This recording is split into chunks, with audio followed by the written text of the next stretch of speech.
Hey everyone, I'm Joni. And I'm Claire. And we own a business called the Yoga Chapel, which focuses on yoga, meditation, movement, and community. And we're based in Stratford, Ontario. We'd like to say thank you to Tanya, who invited us to speak to you today about yoga and meditation and how it can benefit your life. And we met her through our studio, which is one of the big circles of our business, which is community, which is a big deal for us. And that's how we really spread how we live and work and teach. I think what we want to talk today about is specifically the yoga meditation community aspect of our business, as well as learning new techniques or listening to new techniques, or maybe these techniques aren't super new to you, that we find super important for people who are beginning their journey into yoga, meditation, and well-being. So we're going to break it down into 3 little pieces, which would be basically what we think yoga and meditation is, and then how we can use breath work, movement, and community to really inspire maybe helping with anxiety or depression or stress or kind of like just everyday life. Really. We love the idea that yoga and meditation, first of all, maybe we'll go into, like, if you don't know what yoga and meditation is already, we'll describe a little bit of that. Yoga, maybe? Yeah, yoga to me is something that connects me to my body. It is a movement base, but yoga has many limbs, which is like a whole other conversation. But in a basic, very simplified way, yoga is movement with breath and with your body. And so it's that moment where you can be still with yourself. And that can be a different range of different styles and sequences. But basically, it's your movement with breath is the practice of yoga. A meditation, I think, is a lot of ranges of things that you can do as well. But it's really just getting centered within yourself so that you can focus on your body and your breath and come to a place of calm. So when Joan was talking about yoga and its movement with breath, the main focus of yoga is coming to the end part of the sequence, which maybe you've heard before, Shavasana, which is corpse pose, which is the idea of being still in your body and your mind. And that's probably the hardest part of yoga, is getting to that end result where you can stay still with your body and mind. And mind is the hard part. I think meditation is where we get confused, or we feel like it's supposed to be a lot more than it is. But it's simply just coming back to being still, being present, and being with your breath. And meditation and yoga have that similarity, as Claire says, coming to the end of the practice, which is Shavasana, or corpse pose, which is basically being still in mind and body, which is really hard. And so we are saying these things as if they're like simple things, but they're not simple. They can be very complicated in the way that it's hard to distract our monkey brain, which we may have heard before. Yeah, we describe meditation as the beginning might be like a crazy 1990s disco or 2000 disco where you're lots of music and bright lights and noises. Like a rave. Like something really like your brain is going off on lots of many different tangents and rumination. And what we kind of want to get to is like a nice little coffee shop. It's quiet, there's a hum of conversation. You're still like around people and the chaos of life, but you can bring your mind down to something that's a little bit more focused. So meditation is hard. It's a practice. Same with yoga is a practice. Like what you're doing in your program. To get better, you have to do it every single day. So math doesn't come easy to most people, especially myself. But that could be a practice. So you're just trying to take it every day and be okay with where you are today, as opposed to what you were tomorrow or what you're going to be yesterday. And so that's the basic of yoga and meditation. And please go deeper into it and like Google it and YouTube it. And if you're more interested in like a depth of those 2 modalities, please do that. And this is just like a short video, so we're trying to like kind of condense it down. Yeah, like yoga has like yin yoga, restorative, ashtanga, different sequences, and meditation has visualized meditation, mindfulness. So there's so many different properties that you can go and explore. And we're going to give you our meditation course at the end if you wanted to follow along, as well as like our yoga 101, which is also the beginning practice of our. And so that will be after this. So this is just like a little brief. So hopefully that helped you with a little brief explanation of what we think and how we kind of monitor our classes. But getting back into it, one of the big things, a technique that I find helps and can help, and it's helps everyone because we do it every day, every second of the day, every moment of the day is breathing. And I think because it's such an unconscious thing, that's what keeps us alive, that we forget about it, that it is a technique and it is a practice that we can use to feel better or deal with stress and deal with joy. Like there's, joy and stress can have the same similar effect. And breath is one of the main keys in our practice, breath, movement, community.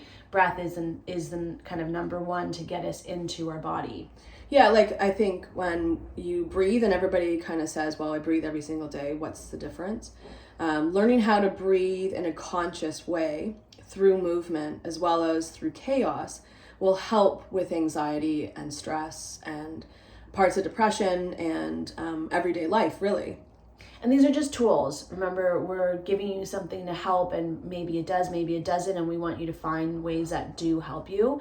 But we're going to do a quick box breathing. Claire's going to bring you in. So we're going to take a moment right now to kind of come to ourselves, come to our body.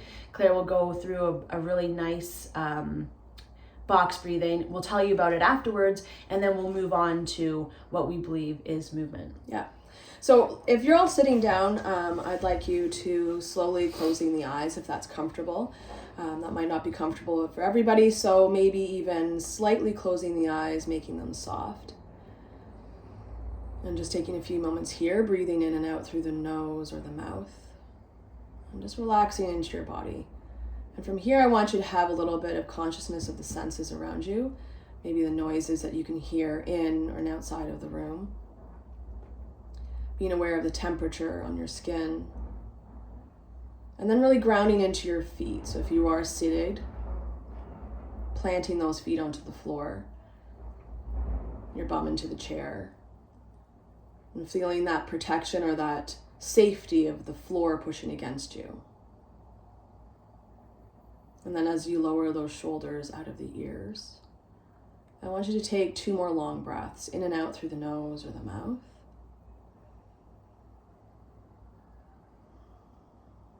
Kind of noticing the direction of the breath moving in and the breath moving out.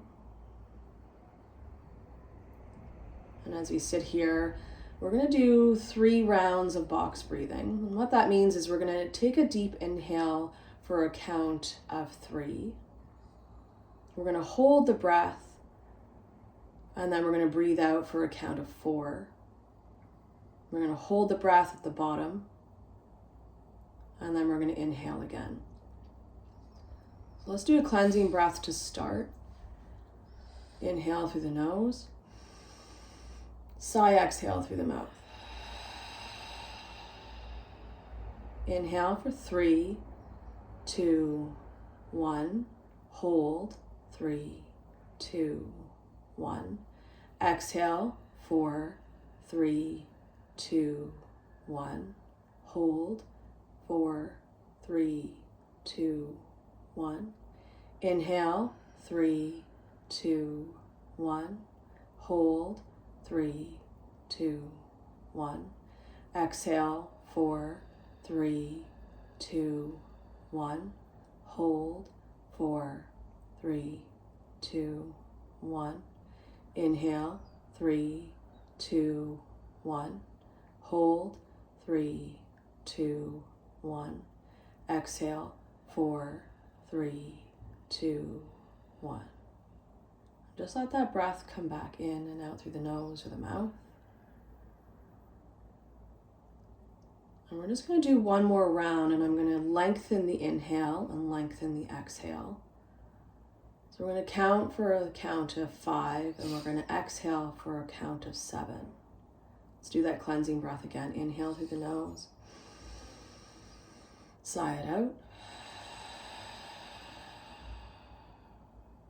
Inhale for 5, 4, 3, 2, 1. Hold. 3, 2, 1. Exhale. 7, 6, 5, 4, 3, 2, 1. Hold. 3, 2, 1. Inhale. 5, 4, 3, 2, 1. hold, 3, 2, 1, exhale, 7, 6, 5, 4, 3, 2, and 1. And let your breath come back in and out through the nose or the mouth. And just for the next few breaths, just recognize your body. Are you still holding tension in places? And then slowly opening the eyes, coming back into the room. Yeah, so that's just a little bit of a box breathing. You can add the length of the inhales, but always make the exhales longer than the inhales. And so that moves into when we talk about our sympathetic nervous system. So when we're stressed, it's really nice to focus on our breath and focus on a longer exhale. And that might help you with your stress response. It might keep you longer in plank. So like say if like we move it to movement as our second modality is movement.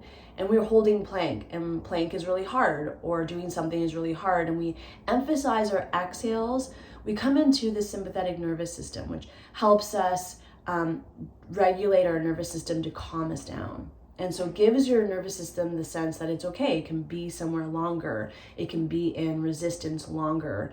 And try that. Try lengthening your exhales when you're in a stress response or you're in chaos, or even when you're in excitement. You know, it brings you to a present moment to really focus on how to move forward and with clarity. And we could go into that more, but we're going to move on to movement.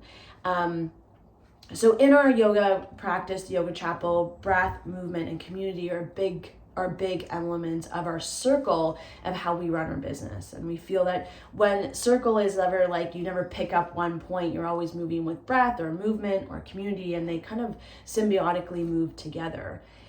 When we talk about movement, which I think is the next big step, is moving your body is a good way just to be living. That's what the body wants to do. It wants to move, it wants to breathe, it wants to feel, it wants to push, it wants to do lots of different things. Yeah, it wants to do all these exercises. So when we talk about yoga, I think what we have in our mind is that it is it's a movement practice. And it is. One of the limbs of yoga is to move. And I think that is a great way to express our body. And so if you're finding it difficult to be motivated to move, it doesn't have to be yoga. It doesn't have to be yoga. It could be running. Walking. Yeah, walking is an amazing one. It's a great one to start with, where it's like you leave your house, you set a timer, 10 minutes you go somewhere, means 10 minutes you have to come back, and that's 20 minutes of moving your body. And we hope that you lift those times up when we get into 10,000 steps and all that other stuff. Or yoga might be a place that you want to start to move. And remember that when we start different things, we will suck at it. Yeah. That's okay. Like, not being good at something means that you have a chance and an opportunity to get good and to practice and to learn something new. And those things are really great for the brain. So you want to change your brain patterns. Trying something new makes that happen.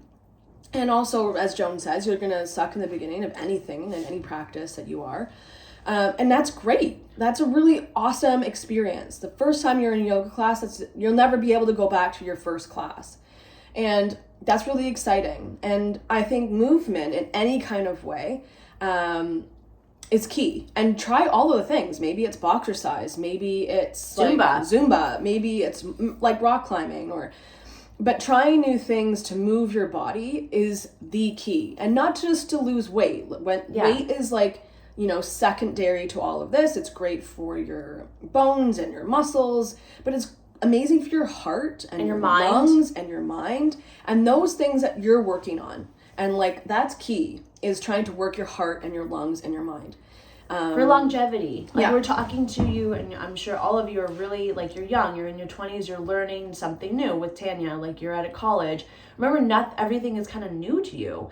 And this is an opportunity to use this, young body to move and try new things and recover quickly. That's the other thing. Try new things. And when we're talking about the nervous system, pushing your nervous system to a point is awesome. It tells your brain that you are strong, that you're capable. That exhale gets you into longer holds or that faster run or whatever.